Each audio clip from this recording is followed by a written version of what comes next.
দাদাকে নিতে চলে আসলাম খুশির বাড়িতে।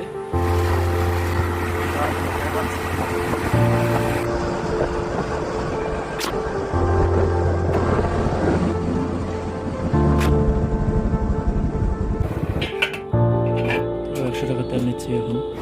কত সুন্দর জায়গাটা আজকে। আর 1/2 কিলোমিটার আছে দাদার এখানে যেতে। তো আমরা চলে আসছি এদিকে গ্রামের ইয়েতে কাকার কাছ থেকে। তো ফাইনালি বন্ধু আমি চলে আসি খুশিয়ার বাড়ির কাছাকাছি। তো মাসির বাড়ি থেকে আমাদের বাড়ি হচ্ছে প্রায় 7 কিলোমিটার 8 কিলোমিটার মতো রাস্তাতে আমরা গ্রাম গাড়ি চালাচ্ছি।